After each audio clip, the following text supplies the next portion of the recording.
The Arizona Territory was burning beneath the August sun when rancher Thomas Reed found the wounded woman near a dry creek. His horse stopped suddenly, sensing something hidden beneath the cottonwood trees. Thomas dismounted, rifle ready, and discovered an Apache woman leaning against a rock, her shoulders soaked with blood. She tried to stand when she saw him, but her legs failed. Thomas caught her before she hit the ground. She immediately pushed him away and reached for a small knife at her belt. Thomas stepped back and raised both hands. "Easy," he said. "I'm not here to hurt you." The woman watched him carefully. She looked exhausted, frightened, and strangely protective of something beneath her torn blanket. Thomas noticed the blood spreading across her side. "You've been shot." She said nothing. "You need help." Still nothing. Thomas crouched several feet away. "What's your name?" After a long silence, she whispered, "Naya." "I'm Thomas." Naya looked toward the distant hills. "Men are coming." Thomas listened.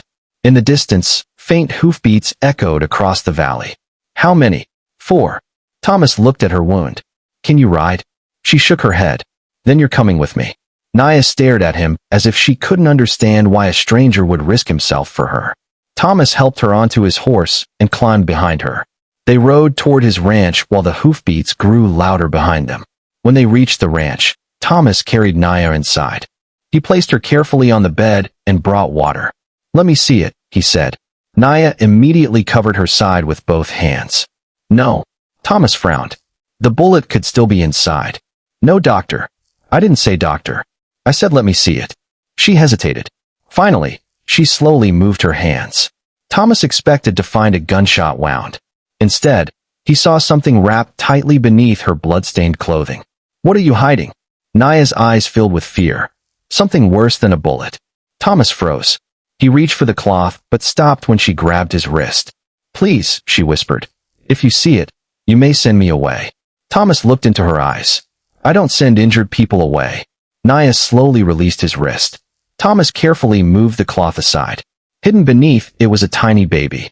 The infant was wrapped in a faded blue blanket and sleeping silently against Naya's injured body. Thomas stared in disbelief. "You've been carrying a baby?"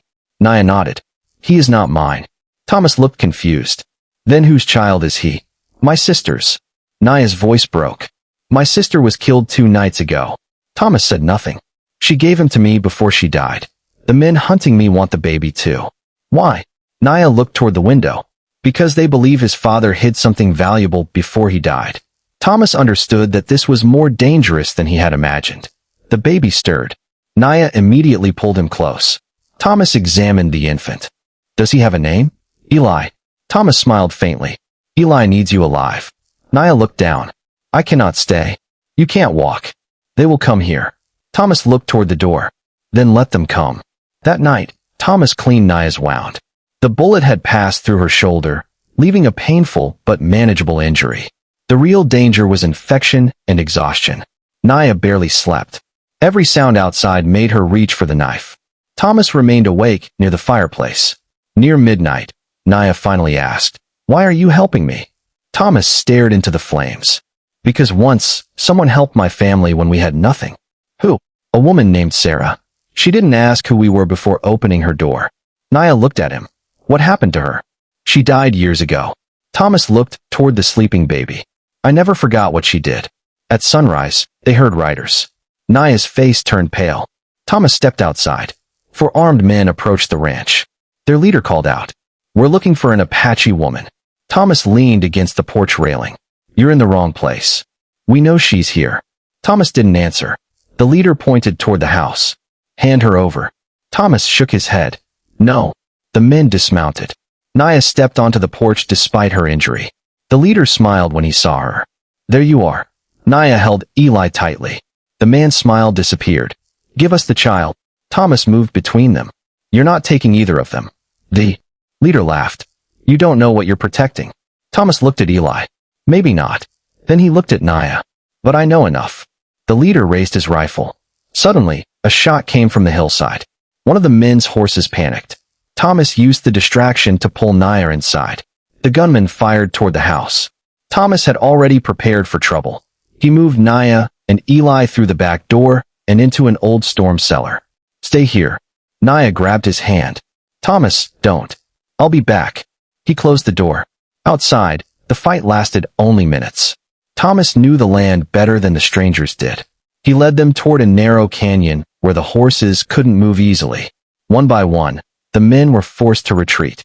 When Thomas returned, Naya was waiting. You're alive. So are you. She smiled weakly. For the next several days, Naya recovered.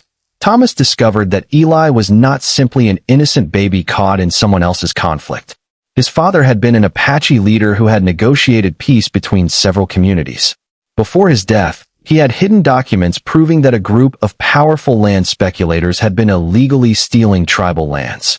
The bounty hunters wanted those documents destroyed. But Naya had them. She had hidden them inside the baby's blanket. Thomas understood why she had been so afraid. If they get those papers, he said, they can continue taking people's land. Naya nodded. They killed my sister because she refused to tell them where they were. Thomas looked at the blanket. Then we need to get them somewhere safe. Together, they rode to the nearest federal marshal's office. The documents were examined and confirmed to be genuine. Investigators soon began arresting the men involved in the land scheme.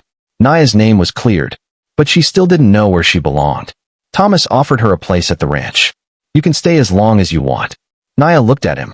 And when I am strong enough to leave, then you can leave. She smiled. You really mean that? Thomas nodded. Your life belongs to you. Weeks later, Naya stood beside the ranch fence holding Eli. The baby had grown stronger, and Naya's wound had almost completely healed. Thomas approached with 2 cups of coffee. You're quiet today. Naya looked toward the mountains. I was thinking about the day you found me. What were you thinking? That you would see the baby and send us away. Thomas smiled. I saw a frightened woman protecting a child. Naya lowered her eyes. And what do you see now? Thomas looked at her. Someone who survived. Naya smiled. The wind moved gently through the grass. Eli made a small sound, and both of them laughed. Naya had arrived at Thomas's ranch believing she had nowhere left to go. She had expected suspicion, rejection, and fear. Instead, she had found a man who asked to see her wound, but never demanded to see her secrets. Thomas had discovered that the thing Naya hid beneath her bloodstained clothing was not a weapon or treasure. It was a child who represented hope, truth, and a future that powerful men had tried to destroy. And Naya learned something she had almost forgotten. Sometimes survival begins when someone opens a door and says, "You are safe here." She stayed at the ranch through the winter. Not because Thomas forced her. Not because she had nowhere else to go.